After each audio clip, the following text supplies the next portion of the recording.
ଈଶ୍ୱର ଚାହାନ୍ତି ଆମେ ତାଙ୍କ ନିକଟକୁ ଯିବା। ତେଣୁ ସଦାପ୍ରଭୁ ତୁମମାନଙ୍କ ପରମେଶ୍ୱର କୃପାମୟ ଓ ଦୟାଳୁ ଅଟନ୍ତି। ଯେବେ ତୁମମାନେ ତାହାଙ୍କ ପ୍ରତି ଫେରିବ, ତେବେ ସେ ତୁମଙ୍କଠାରୁ ଆପଣ ମୁଖ ଫେରାଇବେ ନାହିଁ।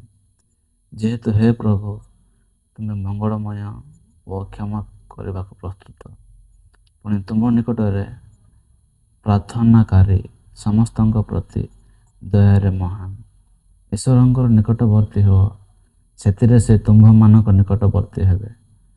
ସଦାପ୍ରଭୁ ଆପଣା ନିକଟରେ ପ୍ରାର୍ଥନାକାରୀ ସତ୍ୟ ଭାବରେ ପ୍ରାର୍ଥନାକାରୀ ସମସ୍ତଙ୍କର ନିକଟବର୍ତ୍ତୀ ଅଟନ୍ତି।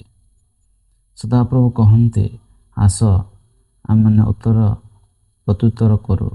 ତୁମମାନଙ୍କର ପାପ ସବୁ ସିନ୍ଦୂର ବର୍ଣ୍ଣ ପରି ହେଲେ ହିମ ପରି ଶୁକ୍ଳ ବର୍ଣ୍ଣ ହେବ। ସେ ସବୁ ଲୋହିତ ବର୍ଣ୍ଣ ପରି ରଙ୍ଗ ହେଲେ ମେସଲମ ପରି ହେବ। ହେ ପରିଶ୍ରାନ୍ତ ଓ ଭାରଗ୍ରସ୍ତ ଲୋକ, ସମସ୍ତେ ମୋ ନିକଟକୁ ଆସ, ମୁଁ ତୁମମାନଙ୍କୁ ବିଶ୍ରାମ ଦେବି। ମୋର ଜୁଆଳି ଆପଣ ଉପରେ ଜ୍ଞାନ, ପୁଣି ମୋ ନିକଟରୁ ଶିଖ, କାରଣ ମୁଁ ମୃଦୁଶୀଳ ଓ ନମ୍ରଚିତ୍ତ, ଆଉ ତୁମ୍ଭେମାନେ ଆପଣ ଆତ୍ମାରେ ବିଶ୍ରାମ ପାଇବ।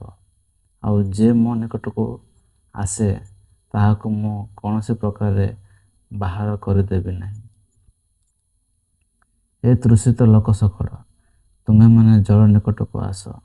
ପୁଣି ଯାହାର କିଛି ଅର୍ଥ ନାହିଁ, ସେ ଆସୁ। ତୁମ୍ଭେମାନେ ଆସ, କିଣ ଓ ଭୋଜନ କର।